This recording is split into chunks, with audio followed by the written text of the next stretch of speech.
안녕하십니까. 자유통일당 대표 고영일 변호사입니다. 대법원은 자유통일당이 제기한 국회의원 선거 무효 소송을 3년 1개월 동안 뭉개다가 딱 한 번 지난 5월 15일 처음으로 5월 10일 처음으로 변론 기일을 열고 변론 기일 전에 이미 제출한 현재 보관되어 있는 증거 보존 처분을 통해서 보관되어 있는 투표지를 개봉하라는 증거 신청을 일방적으로 기각하고 오늘 11시 30분 선고를 하게 됩니다.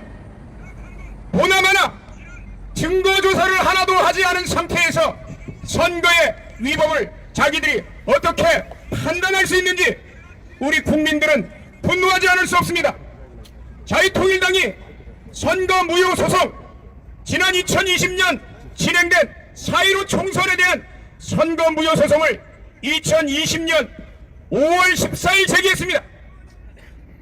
선거에 관련한 소송에 대해서 공직선거법 제225조는 다른 재판에 우선해서 소가 제기된 날로부터 180일 이내에 재판을 종결해서 선고하도록 규정되어 있습니다. 180일이란 6개월을 말합니다. 6개월 이내에 이 소송이 종결되려면 2020년 5월 14일 제기됐기 때문에 6개월이면 11월 14일이면 이 판결이 종결되어야 되는데 3년 6개월 동안 이렇게 대법원 진행 기록은 나와 있습니다.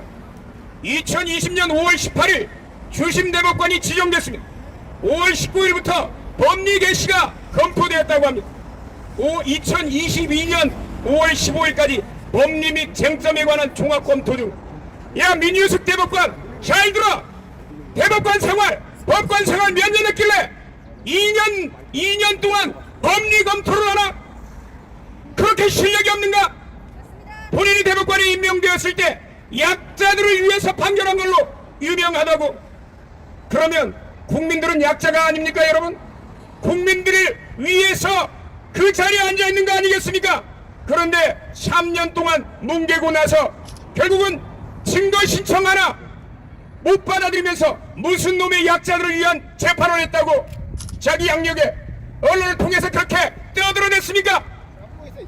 자유통일당은 8개 지역구에 투표지들을 증거 보존했습니다. 그리고 그 중에서 가장 심각했던 것은 부천에 있는 투표지였습니다. 모든 투표함이 보관된 투표함이 봉인이 다 훼손돼 있었고, 그리고 정체불명의 투표지들이 6박스나 보관돼 있었습니다. 여기에 대해서 수명법관에게 이 부분을 봉인지가 훼손돼 있고 정체불명의 투표지가 보관된 이 박스에 대해서 조서에 기록하라고 신청을 해도 수명법관도 거기에 대해서 조서에 기록조차 안 했습니다. 그놈이나 그년이나 다 같은 인간들이었습니다. 결국은 대법관이라는 작자들이 3년 6개월 동안 공직선거법 제222조에 규정된 180일이라는 규정을 위반하면서 재판을 깔아뭉갰기 때문에 저희들은 2번이나 이 대법관들에 대해서 고소를 진행했습니다.